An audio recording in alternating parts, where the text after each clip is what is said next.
All right, hello and welcome to Swing It and Ding It, an iHeartMedia podcast.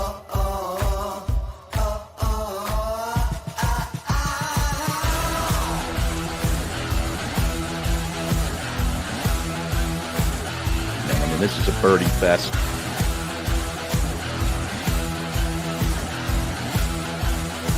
It's a Philly show, baby. Let's go. That's right. Welcome into Swing It and Ding It, an iHeartMedia podcast, and we are sponsored by Comcast Business, introducing ultimate speed for business, the fastest internet plans yet from Comcast Business, powering possibilities.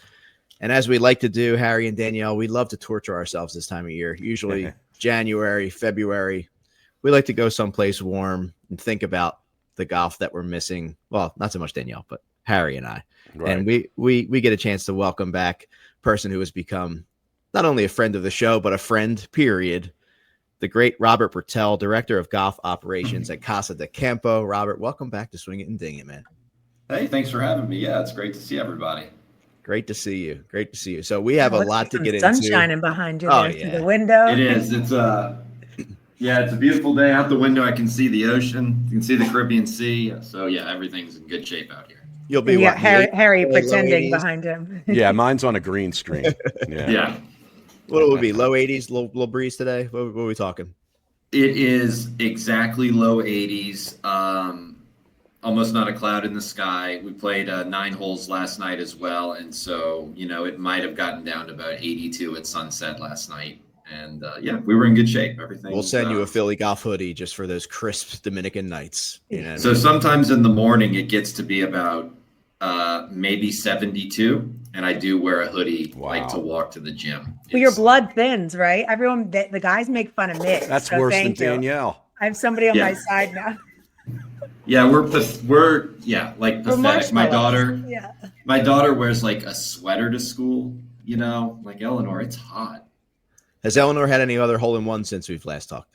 No, she's had she birdied number 5, and since we've last talked, she's played with Rachel Keene, who played on 3 Curtis Cups, and she played with Natalie Guseva, who got about 26th on the LPGA Tour last year. So she likes playing with the best players in the world. That's the way she likes to roll. That's amazing. I love that. All right. Well, we have to start with the big news, right? We have to start with the story.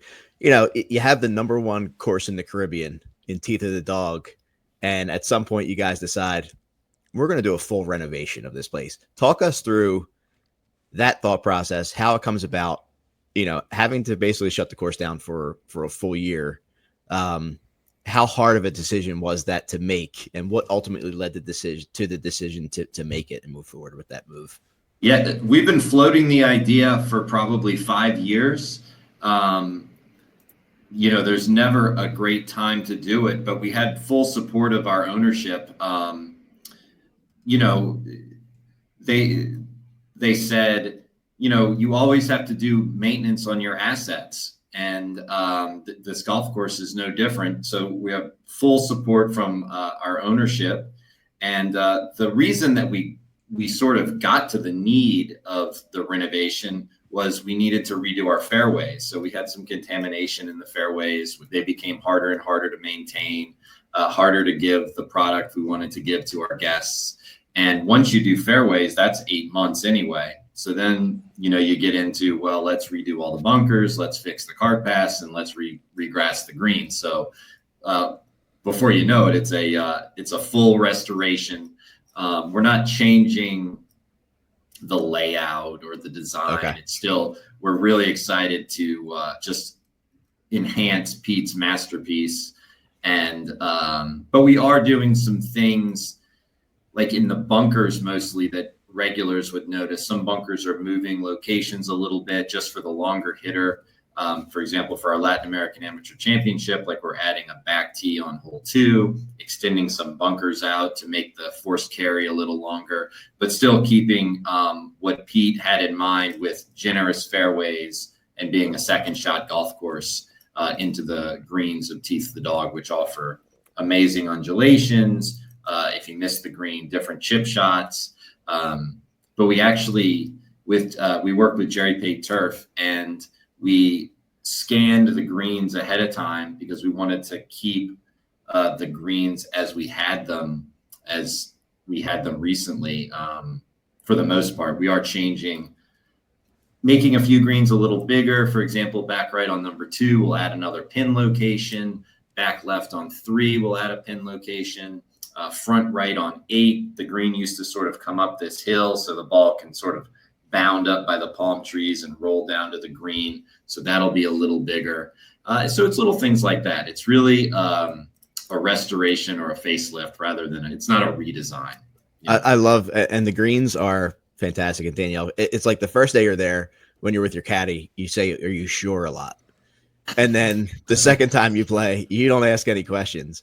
And it was the opposite of what I thought. Like, it would be like, "You sure that's all? I don't need that much break." And I think when we play here, there's so much going on where the courses we play, where there's so much wild movement because of the greens. They're so true there that it's so subtle, but you have to be accurate. But like the caddies, and my buddy Big Poppy, David Ruiz, is my caddy when I come there. Oh yeah. Now he just yells at me, tells me to shut up and hit the ball. But before, when you're first there, you're like, "Are you sure? Are you sure?" And then that goes away really quickly.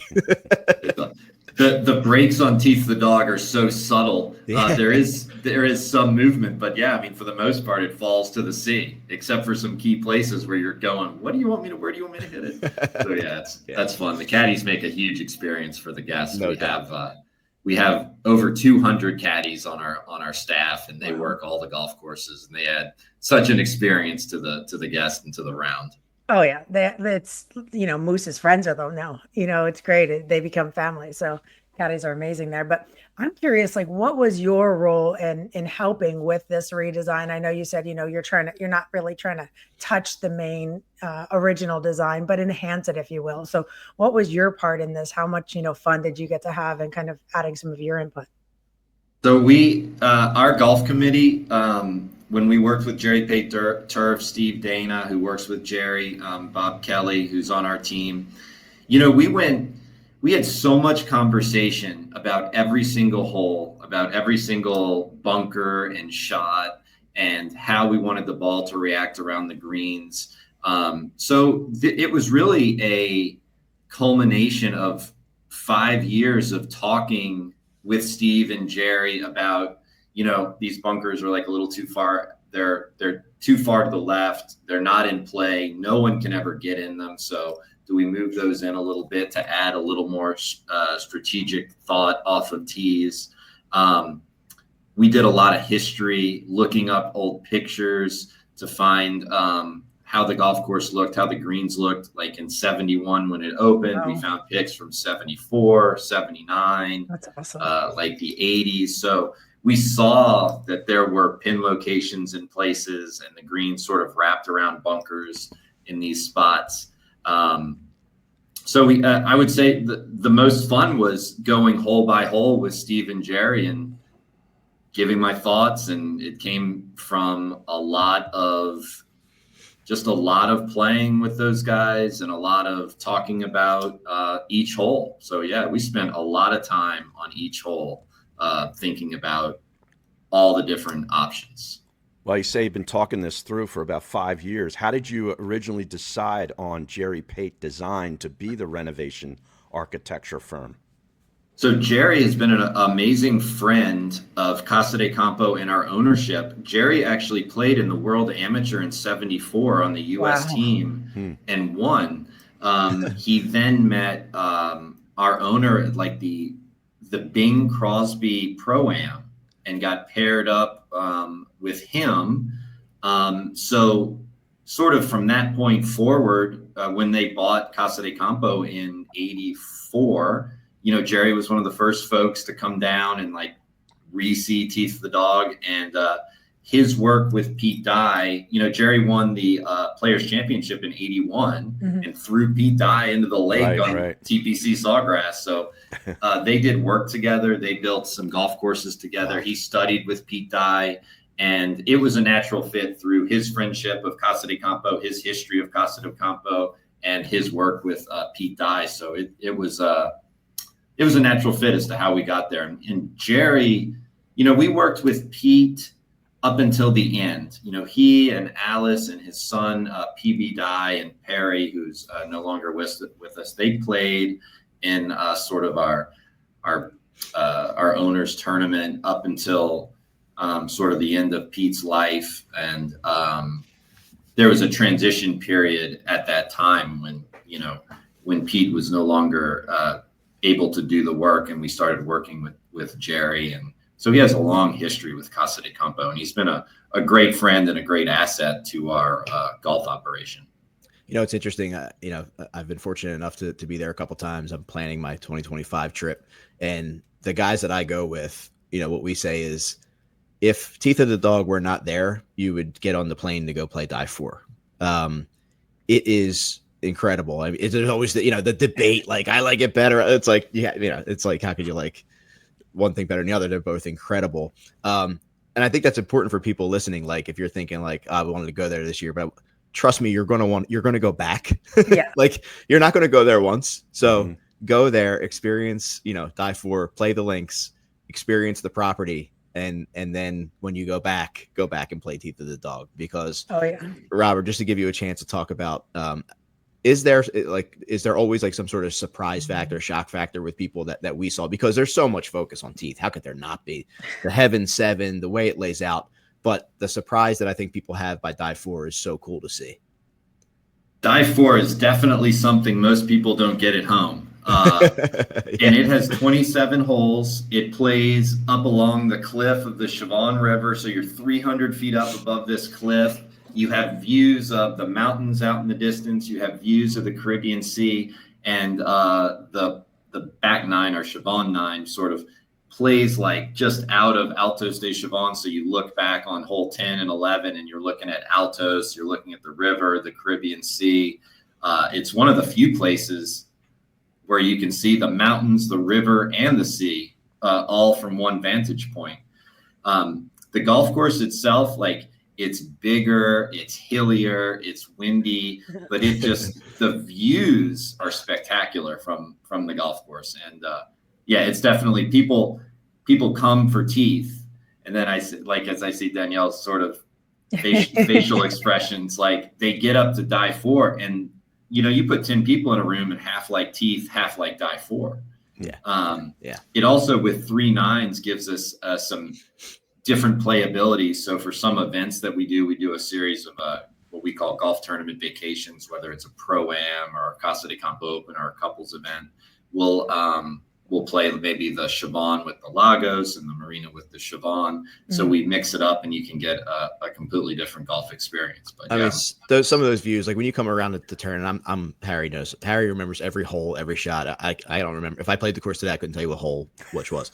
But like, Harry doesn't hit it that much, so it's not that hard. any golf course. But like when you're coming around and the Marina just opens up down in the distance in front of you, like some of the views, you're just like, you say wow so many times when you're there.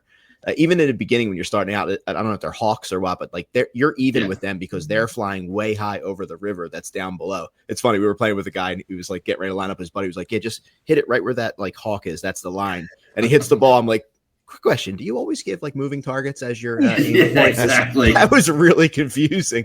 That is very confusing. The views are just outrageous on that course. Greeny, who's friend of the program, who his honeymoon was in Kapalua, was like bringing back memories of Kapalua when he was out there, just because of some of the undulations and views. I was the same way when I went out. I think for me, it was like, it just felt like I was somewhere else, and not to take anything away from Teeth, but playing in Florida, it was like, okay, like I almost felt like it was like an extension of Florida, if you will, or something like that. But when I got out to die, I was like, this is incredible. I just felt like I was somewhere else. It was wide open. I also almost careered it after like 4 holes. And then it kind of, all the wheels fell off, but that helped a little bit. And if there's any testament to playing there, I was 8.5 months pregnant and played 36 a day. So something along those lines. It was incredible. I mean, it's one of my favorite places on earth. I literally felt like I was just taken away from like life for a moment being out there. It was just so breathtaking. Can't wait to get Harry Mays there. I don't know if you want to get there this year, or you want to wait, Harry, and go next year, but you're going to be there. Okay. You have to be. I need to return not being pregnant. I was like, you bring the baby now. Yeah. Yep. Make Brandon stay at home and watch her while I go get 36. Exactly. Well, aside from this great architecture and obviously the breathtaking views, I'm interested to know, like, what aspect, like when people review, like they come home and they review the place, like they leave you a review. What is the most common attribute of the resort that people rave about? On the golf side, it's interesting. It's the caddy experience. We get so many comments about it. And Jeff, I think you mentioned the repeat guests over and over. Casa de Campo, we have such a huge repeat guest base. People come year after year. It's the same week, and they use the same caddies year after year after year. And so on the golf side, I mean, they love the golf course, they love the weather, but it's the people that make the difference for their stay. And the Casa de Campo team and the caddies and just the Dominican people in general are so genuine and so welcoming and so excited to help and make your stay great. So it's not, when you sort of get outside the resort, we also don't have a lot of turnover. So when you go to the restaurants, you go to Lago Grill for breakfast and lunch as the golfer, they see Antonio and they see the guys every day. And you go to the Chilango in the marina in Altos de Chavon or Casa in the marina. And they have your drink ready for you after one day. Yeah, they know you. It's crazy. Wow. And, it's the same guys at the front desk. So it makes it a lot of fun to come back and see, almost like your extended family at Casa de Campo. And that's what makes Casa so special.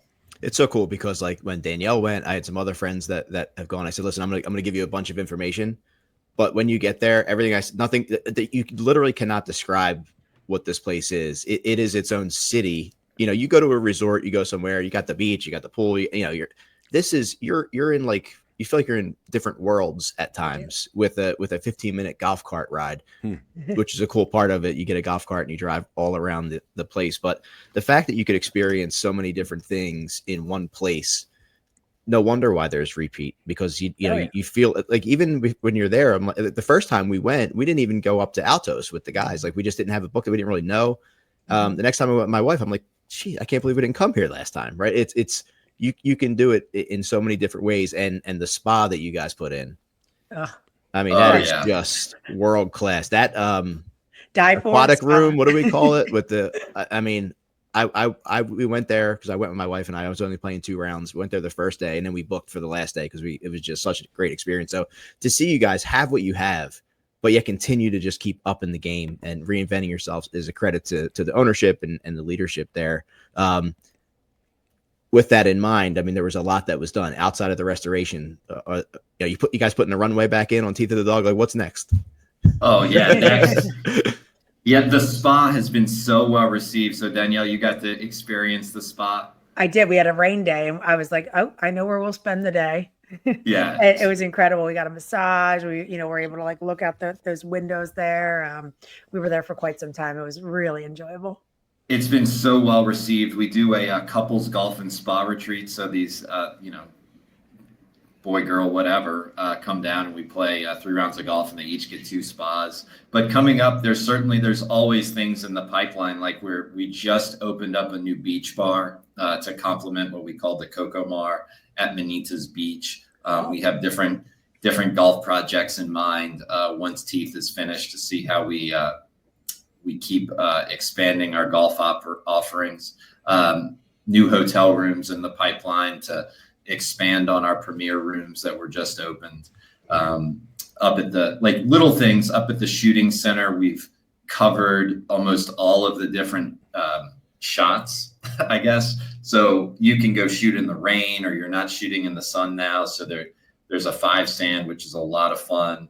And then there's different trap shots that are covered, and as well as the sporting clays, which take you through the interior of the property, which are amazing. So yeah, there's so much in the pipeline. We're just constantly trying to make the place better. And a lot of it is as we tell our Pro-Am guests or our golf tournament guests, it has to do with the people that come back to Casa de Campo year in, year out, because we do it for them. Obviously, we want to make the place better, but we rely on their support. We don't have memberships at our at our resort, we have homeowners, but we rely a lot on the hotel guests to come down and enjoy Casa de Campo. So it sounds like my first massage ever may take place at Casa de Campo. Yeah, That's Harry's right. never had a massage, if you can believe that. Isn't that wild? That's the I place got to all do it. I got all the Yeah. enhancements. I was like, yeah, I'll take the lavender oil. I'll take this. It's incredible. But wait, so aside from the spa, that was one of the things, you just kind of lightly highlighted, like the shooting and things of that nature. I feel like you almost need like 2 weeks there, and you probably there's something that you haven't discovered, because isn't there like horseback riding? There's the clay shooting. There's, a new beach bar now. There's, even if you just go sit by the pool or sit on the beach and just like lounge, there's shopping. There's the restaurants down by the marina. There's so much stuff. It's like never ending. And variety of food too. Incredible Experiences, variety. right? Yeah. Yeah. And Just then you said the experience with the caddies, that you meet them. Oh, yeah. We probably met 3 or 4 people. We're Instagram friends. They're following us. We're talking to each other. Like, when you guys going back? It's like just constant relationships still forming. It's to keep on what Casa de Campo offers. So I mean, I'm going on my 10th year. So you don't ever get tired of being here. We have our family and Impossible. but we play my daughter and I started playing polo. Where Casa de Campo is celebrating its 50th anniversary this year. So we've had, as we do every year, but a series of concerts that come to the amphitheater at Altos de Chavon. Like last year, for example, we had Ricky Martin. This year, we've done a different series of concerts. So the amphitheater itself is 6,000 seats. And then, I didn't even know you had an amphitheater. Yeah, it's like a 6,000 seat amphitheater. That Wow. that we have this lady coming. Altos. Altos. Okay. Yeah. The next concert is the 15th of February. Casa de Campo, I think, has something like 22 different restaurants. Not all through the hotel, but some are private down in the marina, Altos de Chavon. So there's so much to do. And no, you don't ever. Oh, and we didn't even talk about the going out on a boat, going to the islands, going deep sea fishing. It's like Any it's of the whole that. thing. You literally Yeah. need about a month or 2, and then you probably, need to come back again a year later. You go snorkeling, go diving. It's incredible. Danielle just went from 2 weeks to 2 months. Because I just learned Yeah. some more. I was like, all right, Vienna, you're going to learn. Well, it's funny. Like you guys have seen me smiling this whole episode. Like when I see Robert, when I see him, it's either on here or I see him in person, and I'm never happier than when I see this man in person. Right? Like it just is my happy place. Like if I could go anywhere right now, that's where I would go, just because of the things I like, which are great food, golf, experiences, and great people. Right. So it checks every box. So we're so excited to see the restoration, next year. So it looked like, does it look like 2026 opening? Do you have like opening day set, or it's going to be kind of floating until things? No, well, we have opening day set. It's December 10th. Okay. We hope everything stays on plan. We are moving out on the golf course now. So, like, for example, we've been working a week. We've phrase mowed all the fairways on the front 9. We've reshaped bunkers. We have taken the cart path out and reframed or framed the new cart path routing with cement, with new cart paths going in yesterday. We're starting on hole 4 and 5, sort of back in the far east corner. And so, we're moving, and the sooner the better. Yeah. Are you putting up any content like while you're doing this, like showing the reno? And We did a cool video day 1. So every Monday we'll shoot like a content and a video, and hopefully get a couple interviews with Jerry and Steve on the design team. We have a fantastic golf course construction team called Total Golf, who they're out of Mexico, but they live in the Dominican Republic, and they've been our partners through different golf course projects, the new greens at La Romana Country Club, the new range at the club, new range at Die 4, bunker work throughout the property, cart path work throughout the property. So it's we have a good working relationship, and we're excited to get it done. Awesome. Make sure you're following Casa de Campo DR.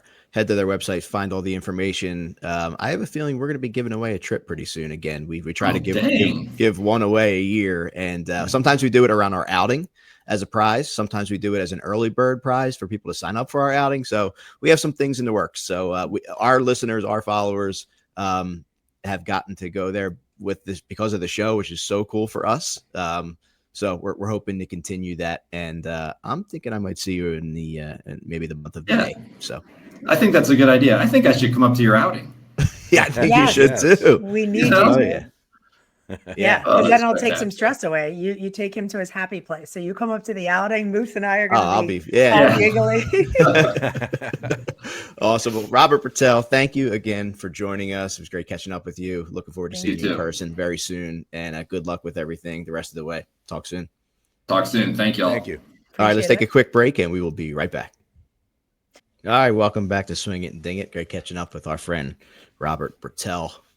Super nice guy, man. I mean, every time we go there, he comes out and greets us, and he's running a huge golf operation there with 3 golf courses. I mean, their training facilities too, their ranges, the bars at the end of the court, everything you could think of is just the greatest. I think we just need to have a recap of my trip there when I'm in a mood, because I just went I had such a busy morning, and then we started talking, and I'm reminiscing on everything, even you just said, the practice facility. I was in sandals, just hitting, chip shots and flop shots, at sunset, and it's with a cocktail on the other hand. Well, maybe mine was a mocktail, but yeah, it was. Oh yeah, it's just such a place. Yep. And listen, another beautiful place. We have them here too. We have them in the mainland United States. And one of Harry Mays' favorite is Torrey Pines. Oh. Right. And the Farmers Insurance Open, a little bit of a strange tournament, would you say, Harry? Yeah, it had a weird, I don't know, maybe this is what you're talking about, but watching it just seemed to have no juice to it. It was really slow. You had 18 withdrawals. Yeah, a lot of withdrawals. Everybody's getting sick. Yeah, all these guys got sick. Ludwig played through it and just fell apart on the weekend because he just was obviously, impacted by it, but not enough to where he couldn't play. But yeah, it was a weird vibe to that tournament. And maybe part of that had to do with the fact that they're coming back there in a couple of weeks. I don't know, but I agree with you, Moose. It was different this year. Yeah, but it was good for Harris English. Yeah, who lost in a playoff here in 2015. So gets a little redemption. Yep, a player that this is a Ryder Cup player. Had some ups and downs. There were rumors of him going to live, and he just is out there grinding and gets another win. So good for Harris English. And he was close in the U.S. Open when John Rahm won it there a few years ago. So he's played that golf course really, really well. Yeah, yeah. It was it was one of those ones where it just was it just had a strange feel the whole time. And they didn't officially announce that the Riviera is back there though yet, did they? Yeah, they did. They did officially. Okay. Yeah, the Genesis is now going back to Torrey Pines South, and it'll just be Torrey Pines South. They'll play all 4 rounds there. Gotcha. Genesis, yeah. Okay. Yeah. All right. Good. So, but yeah, I agree. And the broadcast, I mean, it was different, man. It was lifeless. I don't really know what. Maybe it was the fact that maybe Nance is doing it from Kansas City, changed the dynamic with he and the rest of the guys. I don't know, but it took the final group 3 hours to play 9 holes. What? Yes. And Dottie Pepper was walking with that group, and she spouted off about it to her credit. Finally, somebody said something about how outrageous this is and what a lack of respect it is for your fellow playing competitors, for the broadcast, for the fans. She just tore into the whole slow play issue, which I was glad to hear. Yeah. And 3 hours to play 9 holes, Moose. I mean, seriously, I get 18 in. I know nothing's at stake, but there's no way it should take tour pros 3 hours to play 9 holes of golf. Was there weather? No. Admittedly, I couldn't watch a moment of it. It was windy, but it was windy. That was about it. Yeah. So what was the holdup? I really don't know. I mean, it took them almost 5 hours and 40 minutes to play the 18. Yeah, I know. I know sometimes it is tough, if you have to wait for a ruling or this or that, but 3 hours for 9 is just absurd. Really ridiculous. So that was part of it too.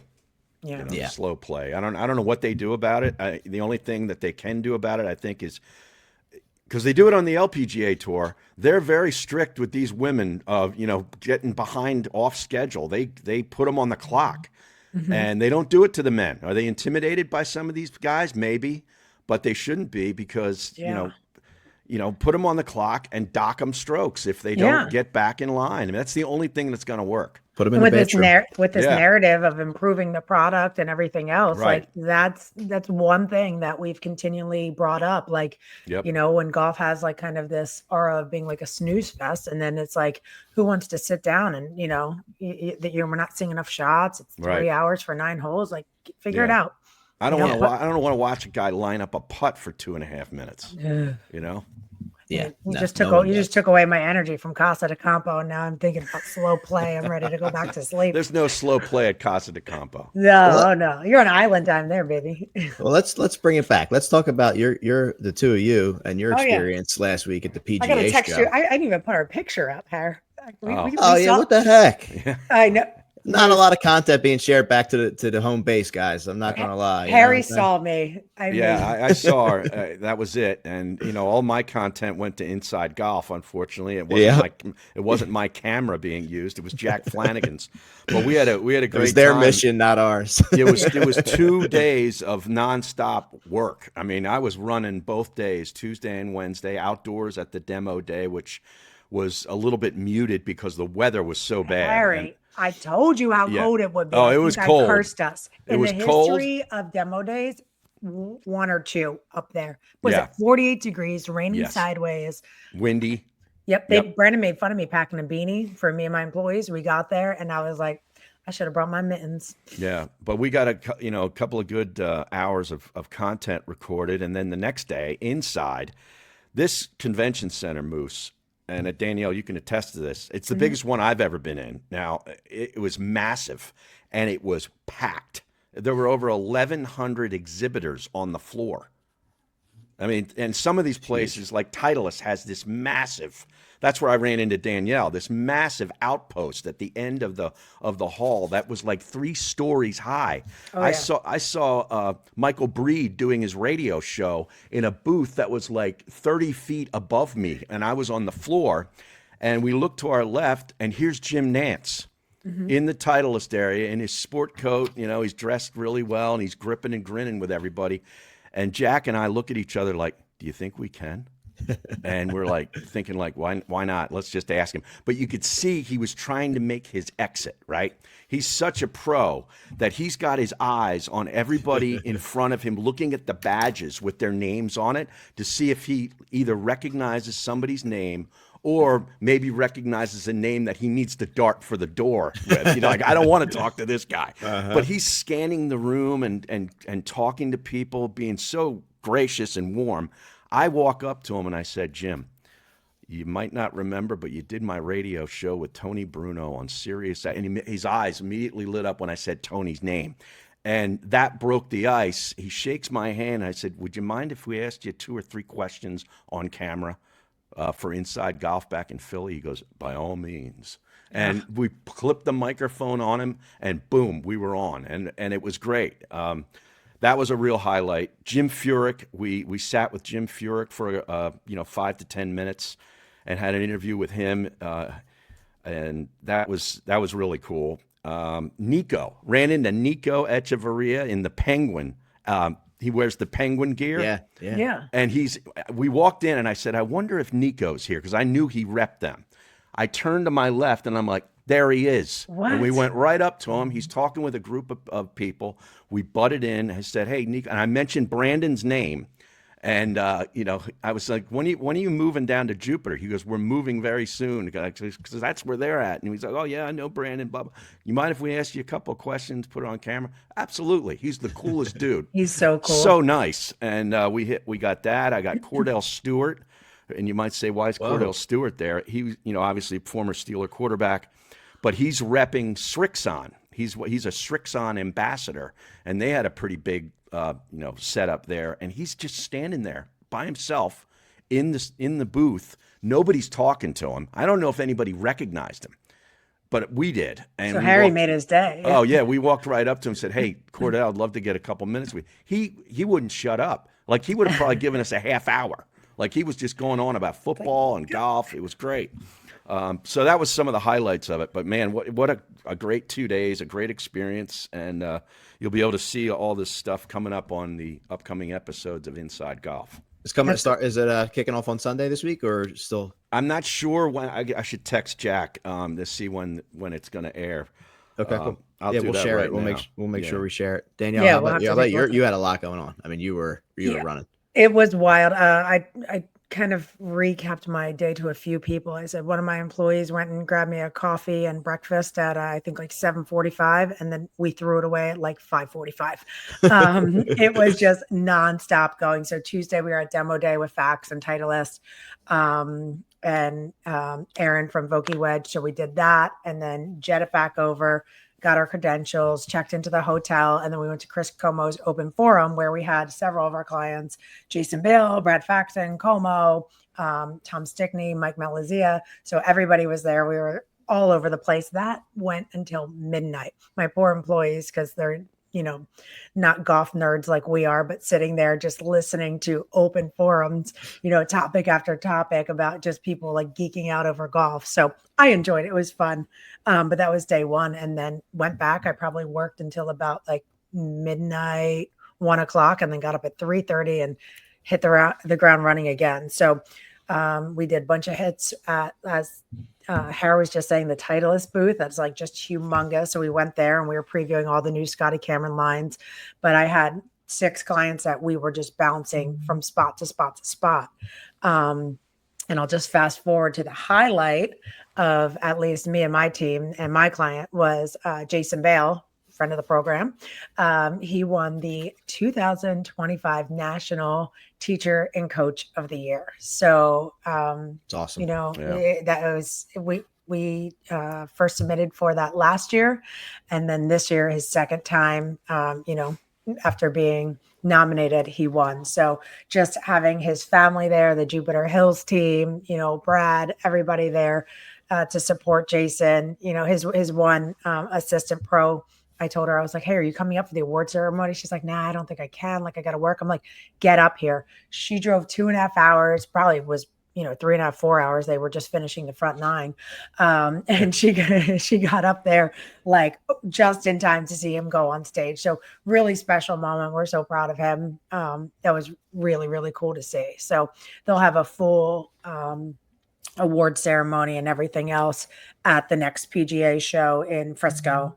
But just to see that happen was pretty cool. So lots and lots of stops all over the place, lots of content, lots of filming, lots of social battery running low, but an awesome week. Just unfortunately, Harry and I, we had 5 seconds. I was like, get a picture. I was like, gotta go, Harry. Sorry. And she whips out her phone and it's rigged up with this thing with like a light around the phone. It's like a whole it looked like an iPad.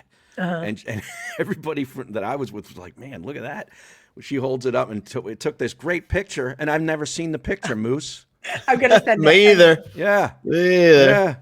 But this week, the Jim Furyk interview will be airing, and then I guess the next week will be more of the stuff from the demo day and the show. So the Jim Furyk, he was with Box Toe. Have you heard of that, Danielle? I have not. What Moose? is it? It's a shoe company.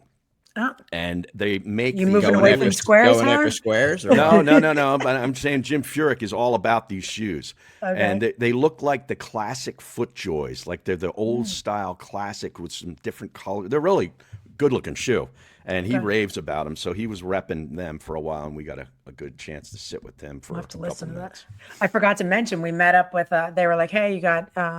Jason has, a hit with like ESPN, whatever. I walked over to Michael Collins. I'm like, this guy. So I walk over to him. I'm like, I got to tell you one thing. I was like, even though Jason's one of my clients, I'm like, he's a Cowboys fan. And then Jason's like, I knew you were going to say something. So I was like, hey, use it if you want, whatever. So it was pretty cool. We got to catch up with him. It's always good seeing our Philly people. Collins was going nonstop too. Every time I saw him, he was interviewing somebody on camera. Literally nonstop, just sat there. But he was pulling out photos of he was at the game. He was showing me he got his green shoes on. He was like, I got the green, like I'm repping still. Like he's just good energy. He's good people. Love it. Love it, Yeah. love it, love it. Great stuff. Did you see our course record guys by any chance that we're going to have on soon? I did not. No. I did not.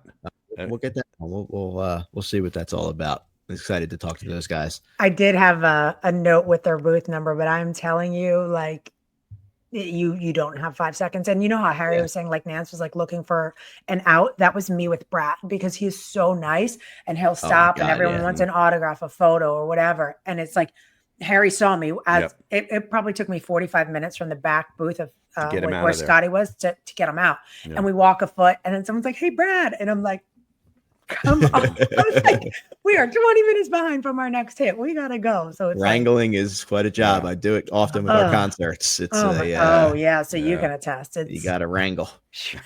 You got to be the bad guy. It's like herding cats. Literally. Hit somebody with a Heisman every now and then. Right. You do. And you don't want to be rude because he's like the nicest guy. And I'm like, okay, I'll be the bad guy. I'm like, no more. We got to go. She didn't even introduce me to him.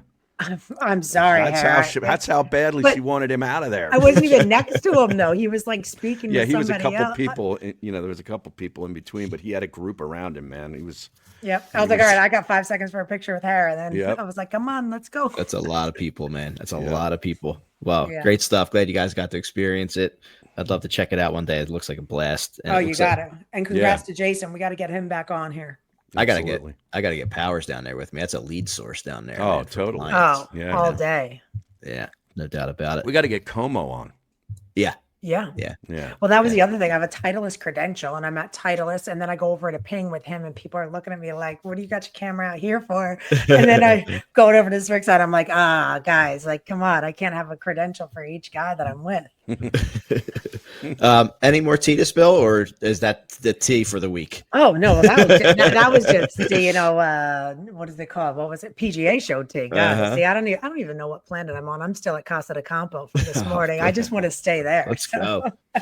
But yeah, let's share a little bit of tea. So some news on Xander. Per his team, he's, quote, recovering from a rib cage injury. It's on the right side, and it's an acute intercostal strain / micro tear. So we saw him play in the Century, but it looks like happened during a preseason workout towards the end of the year. He was just cleared by doctors to participate again. He's excited to get out and, get back playing. So we'll see, but we did see him playing, injured at the Century. Mm-hmm. Yeah. Intercostal injuries with golf, man. That just takes time to heal. There's really nothing else you can do. Here's me calling them intercostal, just on DR still, the intercostal. Oh man. Okay, what else we got? This one from my guy Harry Mays in a text. JT sent a memo to PGA Tour members, and this was obtained by The Athletic, about the importance of players being open and accessible to the tour's TV partners, NBC, CBS, and ESPN. So let's not slow things down. Let's not slow him down, but he basically just said, like, spend some time with them. I'm sure many of us feel the telecast can do better, so let's help them out with that.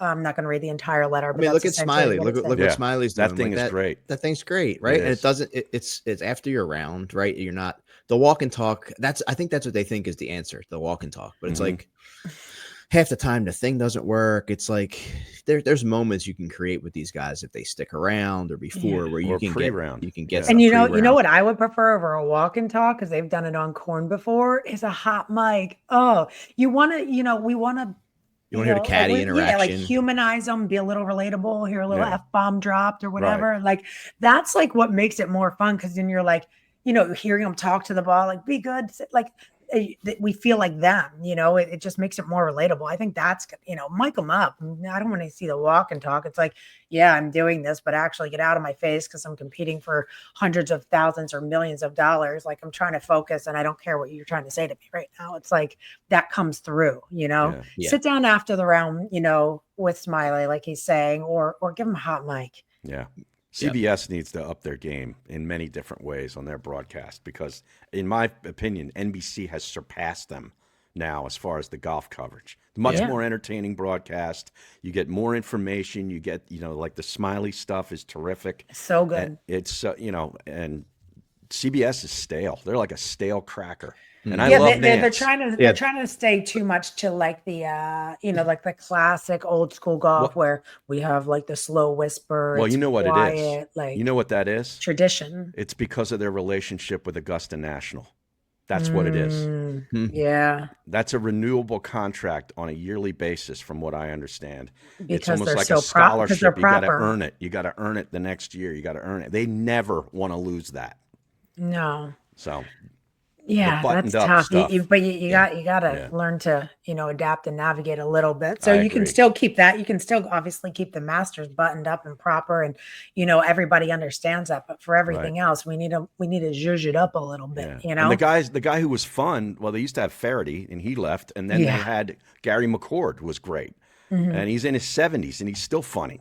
He added a little levity and a little juice to the broadcast. They haven't filled that gap since they let go of him. Yeah. No doubt. Yeah, they got some work to do. Yep. AT&T Pro-Am really missed an opportunity to have Jay Monahan and Pat Monahan in the same group. B played with Pat Monahan when he was out there. That was awesome, and still a friend. I just love golf with just the relationships you make. We were talking about that earlier when we started this, but among the AMs competing, Fred Riley, Jimmy Dunn, Larry Fitz, Steve Young, Eric Church, Paul Gasol, Mia Hamm. So yeah, if you guys take a look at the official pairings sheet, JT's playing with Condoleezza Rice. There's some pretty good pairings here. Who's Scheffler playing with? Scotty Scheffler. Oh, I gotta He makes look his through it return. all. I hope he's playing with a chef. Yeah, exactly. You saw that Rory said? He's Yeah. like, Jeff should get a chef. He's like, I was playing with him. Like, you cook your own food? He's like, you made enough money by now. He's like, get a chef. Figure it out. Yeah, Jordan Spieth makes his return to the tour this week. Looking forward to that. I'm trying to figure He out. always has his theatrics at this place. Mm-hmm. Yeah. I swear, 2 years ago when we were out there, Jordan was playing Pebble, and it was howling, and they waited for him to tee off, and I think he went bogey double or something, and then magically the horn blows. I'm like, does AT&T have something to do with this? Yeah, it's a sponsor, right? Because it was just like everybody else. Like I remember, I think it was not Harry Higgs, Harry Hall. Yeah. Was in the group ahead of us, and I seen him on a par 3 just hammer driver and sprint to the green to try to mark the ball. So it was like this for 8 holes or something like that, and nobody cared. And then Jordan tees off, and it's like, I'm like, there you go. All right, fine. So okay, what other tee we have here?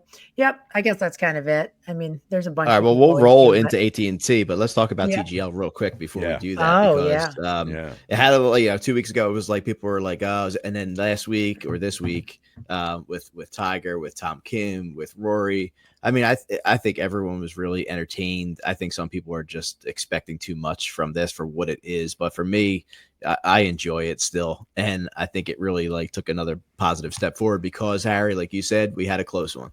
Yeah, you see Rory with the TrackMan out there trying to see if he brought 2 launch monitors with him just to check to see the accuracy. Did you see? I shared the post from my Golf Spy. Did you know the story with this?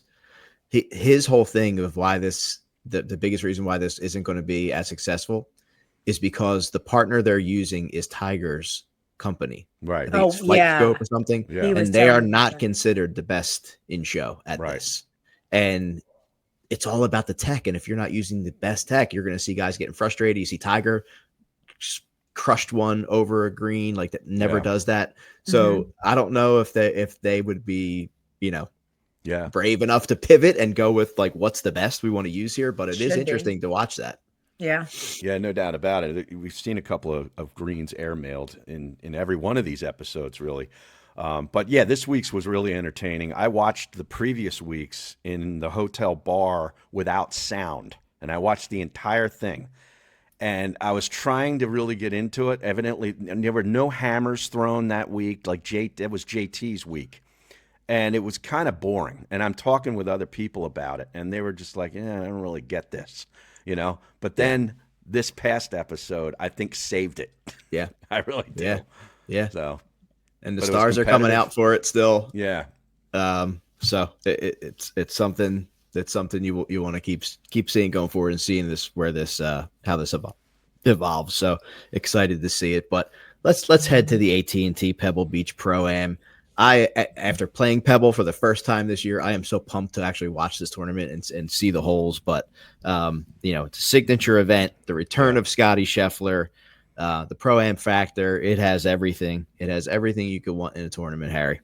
Yeah, and there's only 80 players, so they don't have to use 3 golf courses like they typically do for this event. So it's just Pebble Beach and Spyglass Hill are the 2 courses, and no cut. So you don't have to worry about your one and done player going home on Friday night. So, but Pebble Beach Golf Links, obviously iconic venue. Jack Neville and Douglas Grant designed this way back in 1919. Par 72, under 7,000 yards. It's one of the shortest golf courses they play all year long on the PGA Tour. It's actually 800 yards shorter than Torrey Pines South, which they just played. They haven't had much rain, so the course should be firm and fast. They're expecting some rain on Friday and Saturday. Temperatures will be like in the mid-50s. It might get to 60, but you'll see a lot of guys wearing beanies because the wind will be, probably be up and it'll be chilly. But at par 5, 6th green was rebuilt, so that's going to be a change. They've also added 50 trees to the golf course. Of course, they're getting ready to host the U.S. Open coming up in 2027. Average green size, Moose, get this, 3,500 square feet, similar to my home club, the 1912 club, and POA grass, POA Anna, too, which is similar. 10.5 on the stimp meter, so they don't run super fast. The fairways, rough, approaches, and collars are all ryegrass and poana. 116 sand bunkers, and the only water hazard is the Pacific Ocean and Stillwater Cove. The highest point in the property is the 15th tee. The lowest is sea level on the 18th fairway. The other course, Spyglass, was a Robert Trent Jones design in the 60s, 1966, been renovated a few times. Par 72, 7,041 yards. Average green size, a little bit larger, 5,000 square feet. Poana grass and rye as well. 62 bunkers, 4 water hazards, and 30 trees were recently lost in a storm late last year, the end of last year, including the cypress tree that used to sit in the middle of the 16th fairway on Spyglass Hill. So those are the 2 iconic venues. And Moose, have you played Spyglass? Was that part of your trip? So yeah. What did you think of that? Because that's a different golf course than Pebble. Totally different golf course. It was tough. We played it early in the morning and the fog was in. So the first couple holes where you could see everything, we couldn't see anything. Okay. And then a couple of the holes, it kind of just felt like a, mountains type course. Yeah. And there was some renovation going on. It's hard when you play Pebble Beach the day before to compare anything to it. Right. But absolutely beautiful golf course. Yeah. But I mean, Pebble Beach, there's you can't compare anything to that golf course. Right. I've never seen anything like it ever. And you can play Pebble Beach at the Penn Club on 2nd, right in Conshohocken, and I've actually played it a couple of holes on it in practice for a couple of weeks ago. That's available there, and they do have a 4-month membership now available at the Penn Club on 2nd. So it gets you through these early, the late winter, early spring months where getting outside is not guaranteed. So that would take you right through April and get you ready for the meat of the golf season. So check out the 4-month membership. Check it out. Penn Club on 2nd. Sponsors of the course, of course, with Harry Mays, of course.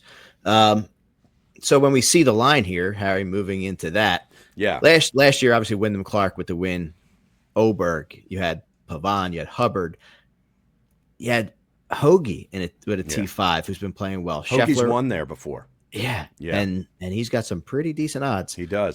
Scheffler with the T6 with JT, and even our guy Eric Cole was in the neighborhood, and I think he had a top 15 here. He was 14. There's some room with him on the board. I actually took Cantlay in the one and done. The most popular pick in one and dones is was Patrick it really? Cantlay. Yes. It was funny too because I'm like, do I save him because he's a guy who could win a major? Mm-hmm. And I thought about it, but he has a 3rd, a 4th, 2 11 places here. Yeah, California guy. T5 in the Amex, so he's hot. He's playing well. Listen, I could see Ludwig absolutely taking this thing down the way he's playing at 1,800. I also like JT At Second most 1,400. popular pick in one and done is JT.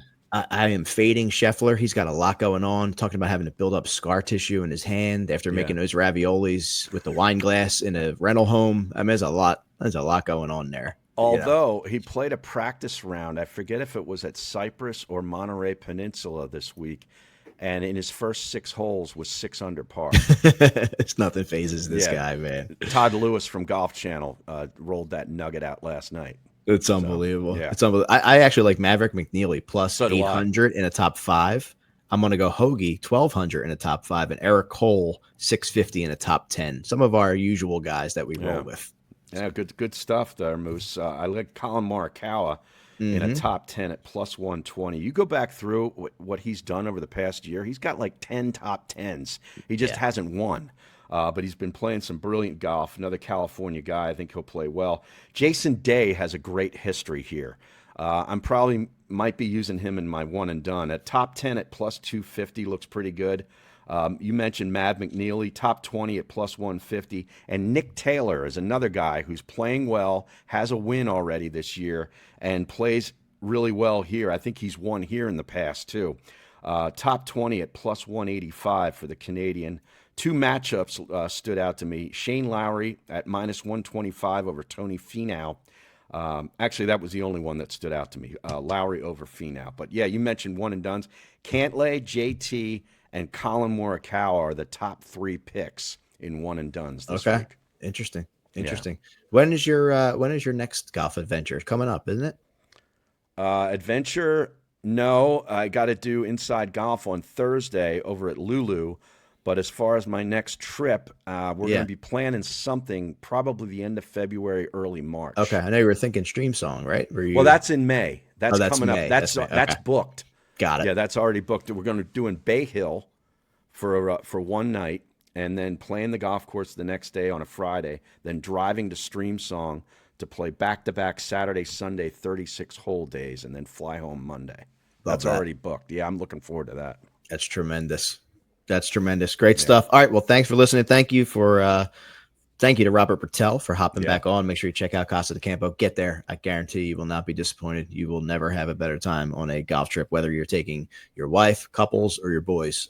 You've been there with tremendous. I've been there with both, and equally as incredible both times, right? You could do it a couple different ways. So that's high praise. Yeah. Tremendous place. All right. Thanks for listening. We'll be back next week.